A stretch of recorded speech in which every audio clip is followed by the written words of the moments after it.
Paris'te bu sefer kendimi şımarttım ve daha iyi bir hayatı denedim diyebilirim.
Merhaba, ben Peri. Kanalıma hoş geldiniz. İtalya'da yüksek lisans yapıyorum ve hayatımı burada paylaşıyorum. Bugün de Siena'dan Paris'e geldik. Moda haftasına Ahmet'in işi için geldik şu anda. En son Milano'ya kış olimpiyatlarına gitmiştik Ahmet'in işi için. Şu an buradan böyle çok rahat geldik falan diyorum ama gelene kadar bayağı zorlandık. Biz İtalya'da yaşadığımız için oturum kartımız var ve o oturum kartıyla normal bir İtalyan vatandaşı gibi seyahat edebiliyorsun. Ama biz o kartı alana kadar, buraya gelene kadar mümkün olan bütün aksilikler ve zorluklar geldi başımıza. Ama neyse ki bir şekilde hallettik ve geldik çok şükür. Havalimanından metro ile direkt Şanzelize'ye geldik. Çok açtık, sabahtan beri yoldayız çünkü. Hemen hızlı bir yemek yedik. Valizleri otele bıraktık. Saat şu anda 8, daha gün bitmedi. O yüzden hemen şimdi tekrar dışarı çıkacağız.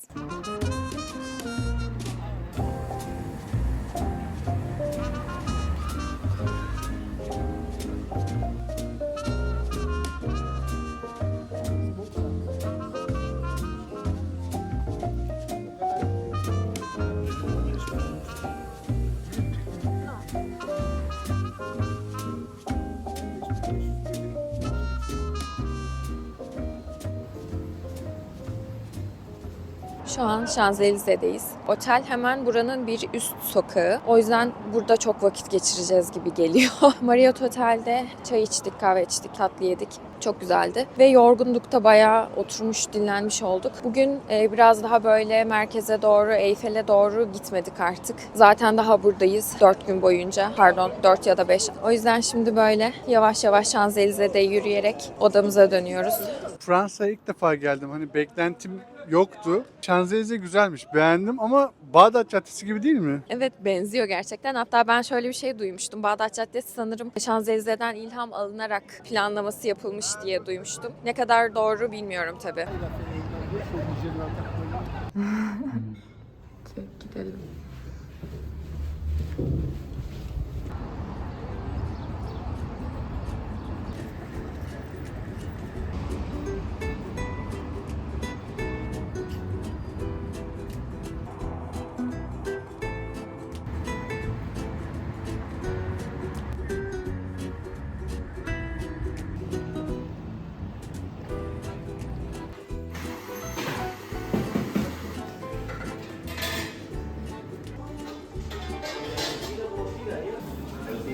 Kahvaltı için Joe and the Juice'a geldik. Ama bilinçli bir şekilde gelmedik açıkçası. Önünden geçerken görüp hadi girelim dedik. Ama ben burayı sosyal medyada çok görüyorum. Çok popüler bir yer. Son zamanlarda özellikle çok popülerleşti sanırım. Buranın olayı, konsepti açıkçası böyle pembe bir konsepti olması, kutuda veriliyor olması sandviçin. Popüler kültür ögesi bence burası. Bir steak sandviç, bir de ton balıklı avokadolu sandviç yedik. Güzeldi ikisi de. Fena değildi ama çok harika da değil yani. Normal sandviçti. Bir de buranın aslında matchası meşhur ama ben matchayı hiç sevmediğim için ice latte aldım. Genel olarak güzel, beğendim.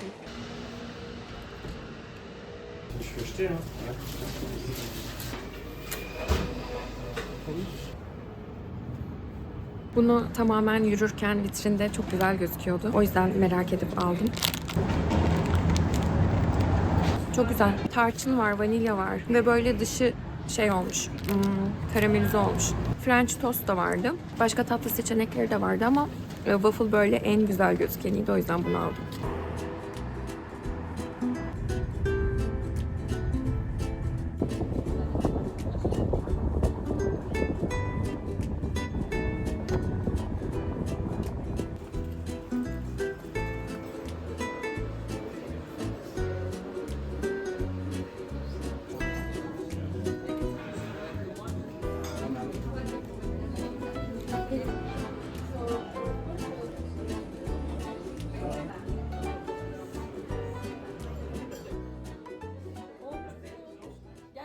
Yemeğimizi yedik, restorandan çıktık. Böyle Saint Germain'in güzel sokaklarını gezmeye başladık. Şansımıza da hava çok güzel, güneşli. Cafe de Flore'ye gidelim dedik. O yüzden şimdi böyle geze geze Cafe de Flore'ye doğru yürüyoruz. Bu sene buranın şalları çok meşhur. Her yerde görüyorum. Son zamanlarda çok popüler oldu. Biz de o yüzden şimdi buraya bir bakmaya geldik.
Yemek yedik.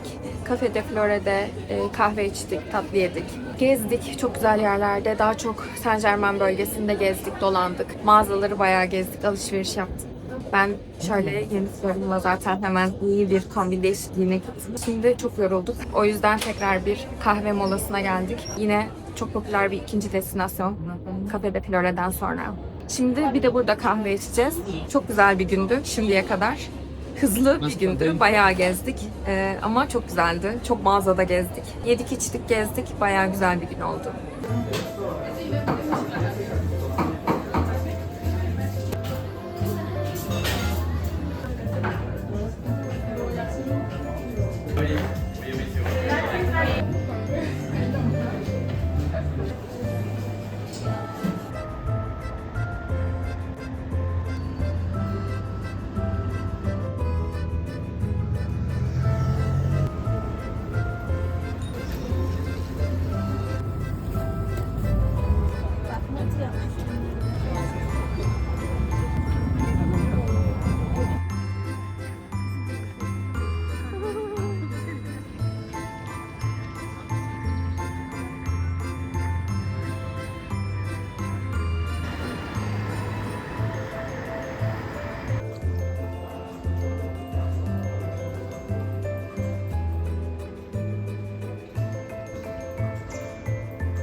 Tekrar merhaba. Bugün buradaki ikinci tam günümüz. Dün o kadar yoğun, o kadar dolu dolu ve koşturmacalı bir gündü ki çok fazla şey yaptım ama ne çektim hiç bilmiyorum. Bugün biraz daha sakin ve güzel videolar çekebildiğim bir gün olmasını istiyorum açıkçası. Ben dün Ahmet'le değildim. Şimdi de çıktı zaten. Dediğim gibi bu Ahmet'in iş gezisi olduğu için aslında o çalışıyor. O yüzden daha Ahmet'i yakalayamadığım için geleli 2 gün oldu ama daha Eyfel'e gitmedik bile.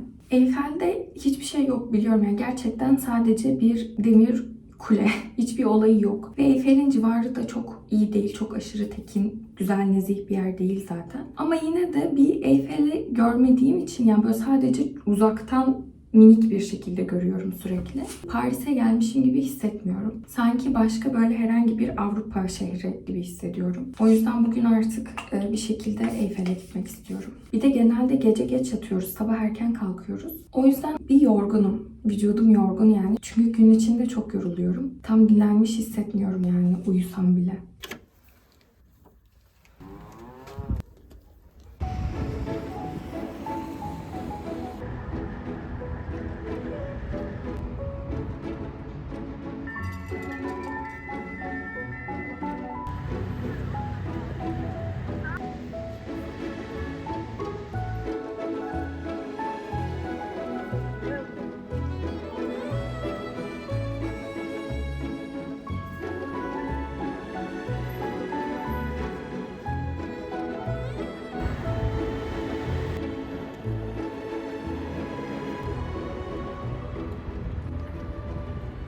Bugün tek başımayım. Tüm gün bana ait. O yüzden bugünü bir Parisyen gibi geçirmeye karar verdim. Sabah kahve ve pain au chocolat ile kahvaltı yaptım güzel bir kafede. Şimdi böyle güzel bir bölgesine geldim Paris'in. Bu sokakları geziyorum yavaş yavaş. Beğendiğim küçük tatlı dükkanlara giriyorum. Sonra da biraz daha Eyfel'e yaklaşmayı ve Lüksemburg bahçelerine ya da Tuileries bahçelerine gidip parkta oturmayı, bir şeyler yemeyi planlıyorum. Beğendiğim başka bir kafeye denk gelirsem orada da yine kahve içip tatlı yiyebilirim. Böyle sakin, tek başıma güzel bir gün geçirmek istiyorum. Hava da çok güzel şansıma.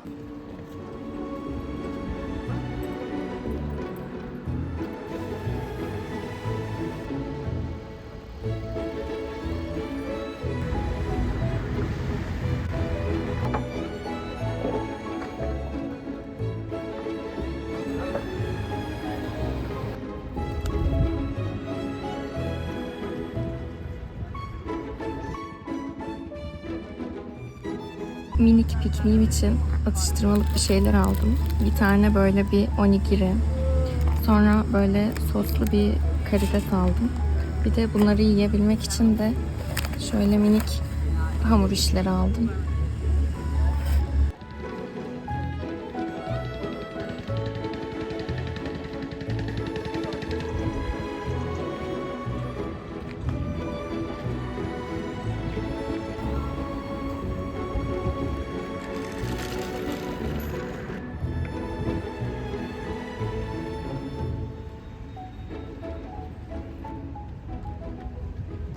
Az önce ne olduğuna inanamayacaksınız. Ben de inanamadım. Bugün şey diyordum. Benim için böyle o kadar mükemmel bir gün ki bugün daha hiçbir şey olamaz yani. Hani bunun üstüne hiçbir şey çıkamaz diyordum. Sonra sokakta Aaron Paul'u gördüm. Breaking Bad'in Jesse'si. Ben aslında adamın yüzüne bakmıyordum. Kombinine bakıyordum. Son anda yüzüne bakınca fark ettim. Böyle aslında ters yöne gidiyorduk yani karşıdan geliyordu. Sonra ben şöyle hop diye geri döndüm ve adamı takip etmeye başladım. Çünkü böyle rahatsız etmek istemedim. O yüzden biraz daha müsait bir anı bekledim. Işıklarda durduğunda yanına gittim fotoğraf çekilmek için. İşte pardon falan dedim. Böyle adam birden şey oldu zaten. Alışkındır yani. Bir hayranı olduğumu direkt anladı. Böyle birden döndü, ciddileşti. Sonra böyle baktı bir bana. Hani sanırım güven verdi tipim. Fotoğraf çekinebilir miyiz dedim. Olur dedi. Sağ olsun bir fotoğraf çekindik. Bu arada Paris'te yaşıyormuş zaten kendisi.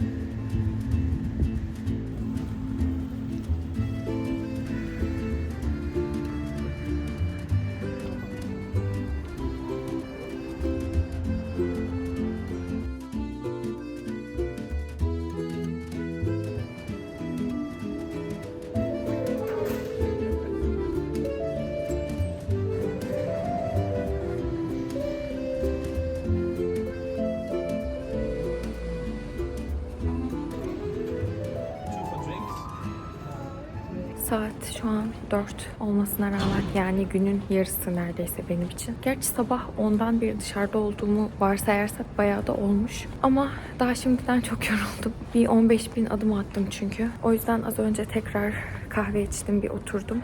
Biraz daha böyle enerji topladım. Şimdi biraz daha böyle hemen şu sol tarafım Eyfel. Eyfel'in yan sokaklarındayım. Buradan böyle çok güzel fotoğraflar, kareler çıkıyor. Güzel fotoğraflar, videolar çekiyorum ama benim hiç fotoğrafım yok. Beni çekecek biri yok. Neyse, birine güvenip telefonumu da veremiyorum tabii ki de, yani hırsızlığın en yaygın olduğu şehir. O yüzden ben çekiyorum güzel yerleri.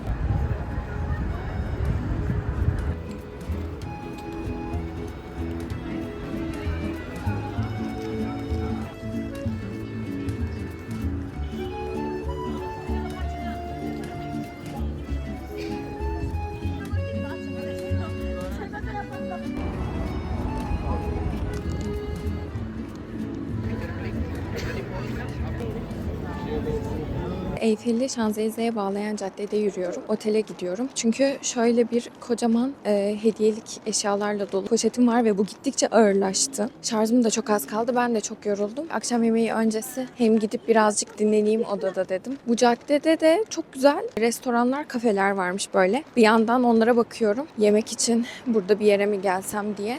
Ne yiyeceğimi de bilmiyorum. Şu an o kadar tatlı bir yerin yanından geçiyorum ki. Birçok yer çok tatlı. Böyle tek başına gezerken de bütün kararlar sana ait. Ne yiyeceksin? Ne zaman gideceksin? Nereye gideceksin?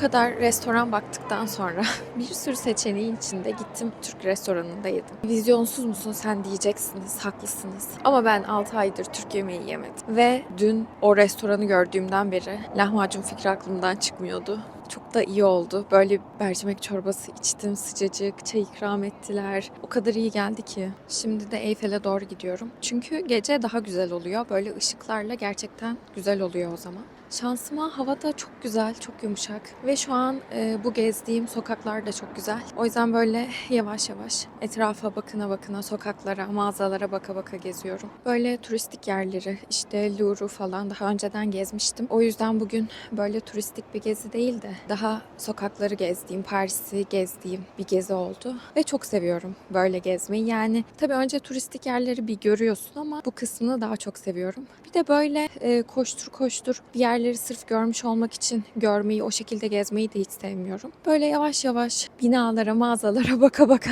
bir kafede oturup gelip geçeni izleyerek gezmek çok daha keyifli oluyor. Ve o şehri anlamayı sağlıyor aslında bence. Sur le ciel de Paris, je cherche encore ton nom. Ligne par mes pas, je guette depuis des heures. Je pense pas si loin de toi, je suis pas si loin de toi, tu sais. Pas si loin de toi, je suis pas si loin de toi, tu sais. Sur le ciel de Paris, je cherche encore ton nom. Ligne par mes pas, je guette depuis des heures. Je pense pas si loin de toi.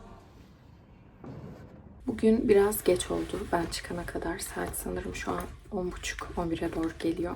Ama dün 30 bin adım falan attım. Aşırı yorgundum, o yüzden birazcık uyandığım gibi hemen hazırlanamadım.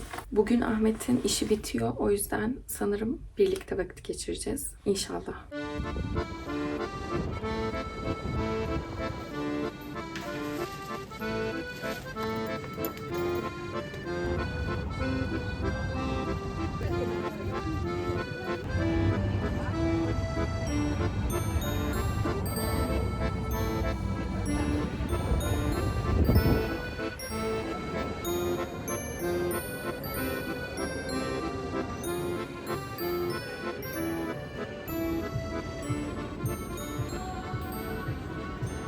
Şimdi şu flörü aldım Galeri Lafayette'ten. Gözlüğümle, kombinimle falan çok oldu mu bilmiyorum. Bugün buna göre giyinmemiştim ama neyse taktım hemen aldığım gibi. Yürürken, mağazalara girerken Ahmet'in işinin bitmesini bekliyorum. Ama bir yandan da sokaklar çok ilginç. Geldiğim günden beri böyle dikkatimi çekiyor. Şu an moda haftası olduğu için burada çok ilginç giyimli insanlar var. Modeller çok fazla var sokaklarda ve ya modelleri yakından görmek çok değişikmiş. İnsanüstüler ya. Geçen gün bir grup siyahi kadın model vardı. Müthiştiler, ciltleri, boyları çok uzunlar. Ya böyle 1.90 falanlardı ama yüzleri minicikti. Böyle modelleri görüp çok da rahatsız etmeden bakmaya çalışıyorum ama gerçekten değişik. Sonra çok çok farklı kıyafetli insanlar oluyor. Fotoğraf çekimleri oluyor sokakta. Ben de böyle denk geldikçe yakalamaya çalıştım. Hep böyle uzaktan gördüğümüz moda haftasında içinde olmak da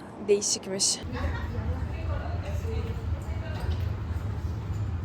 Şimdi Şanzelize'de mağazadayım.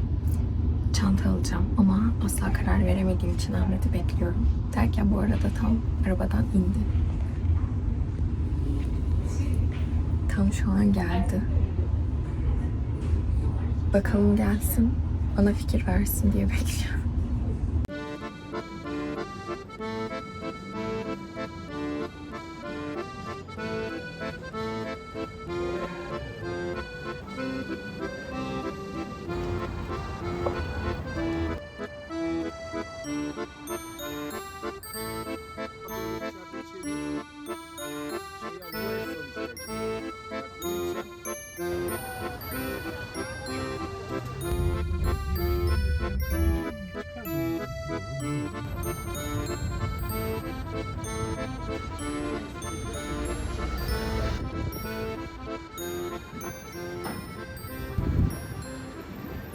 Bir şey aldıkça böyle kombinim de değişiyor gün içinde. Opera bölgesi civarına geldik. Burası çok güzelmiş gerçekten. Alışveriş bölgesi. Sokakları, caddeleri de çok güzel. Yani Paris deyince bence insanın aklında canlanan bir yer. Şimdi bayağı bir deniz mahsulü yedikten sonra oturup kahve içelim, tatlı yiyelim dedik. Benim en sevdiğim kısım burada neyse ki kahve içmek için bir yerlere oturabiliyoruz. Hani zaten Paris'in kafe kültürü çok zengin biliyorsunuz. İtalya'dan çok farklı. Benim İtalya'da en sevmediğim şeylerden biri de bu. Kahve kültürü ayakta espressoyu shot yapıp gitmek üstüne. Biz Türkiye'de buna hiç alışkın değiliz ya, böyle bir oturalım, yudum yudum kahveyi içelim, tatlımızı yiyelim, sohbet edelim. Neyse ki burada da benzer bir kültür var. O yüzden böyle bir sürü çeşit çeşit çok güzel kafeler, çok güzel tatlıların olduğu pastaneler, yerler var. Biz de böyle bu gezimizde bol bol tadını çıkarmaya çalıştık. Ben özellikle birçok farklı yerde, birçok güzel kafede oturup tatlı yiyip kahve içmeye çalıştım.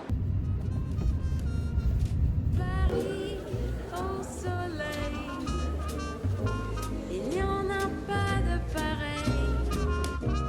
Ce sont ces rues qui m'appellent dans le Paris que j'aime.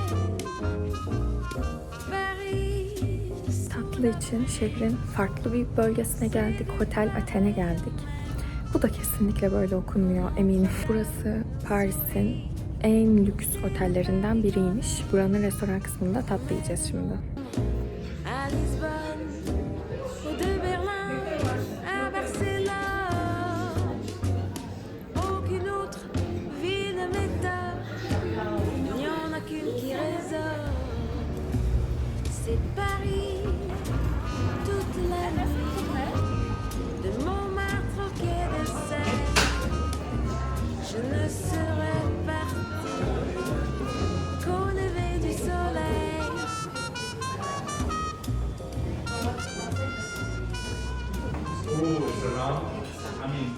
La Du taste test yapacağız. Bizim için açar mısın? Tabii ki.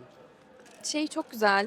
Şu ambalajının rengi o kadar güzel ki paketinin. Ben şimdi denemek için çikolatalı aldım. Ahmet pistakiyolu fıstıklı aldı. Ya sen pistakyo istemiştin. Ay çok güzel. Çok güzel kokuyor. Böyle tereyağı gibi kokuyor. Bu arada ben makaron sevmem.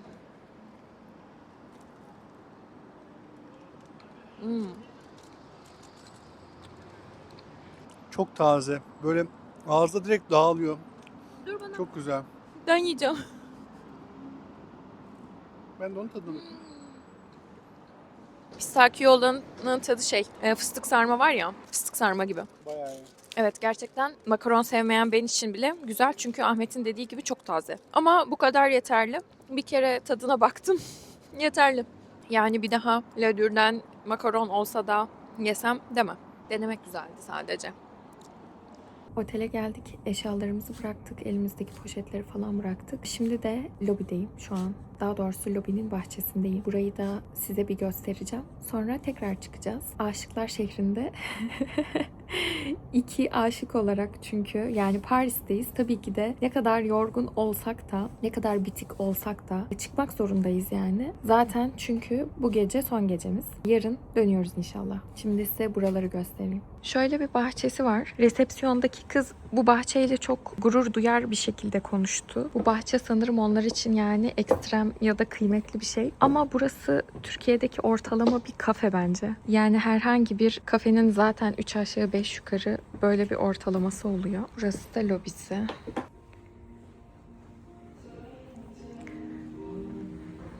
Lobi en azından biraz daha şık. Şimdi Eyfel'e doğru yürürken bir tane marketin önünden geçiyorduk ve girip oradan cips aldık. Bir de şöyle bir cips sosu bulduk, ekşi krema. Bu videomda pek yoktun çünkü çoğunlukla çalıştın.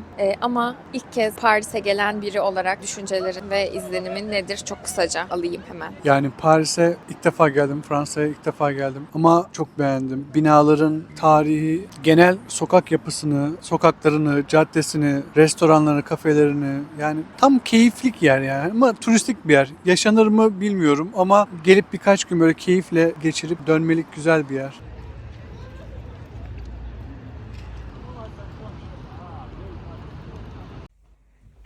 Hazır mısın? Şunların ağzını zımbalatmalıyız. Valize sığmadı.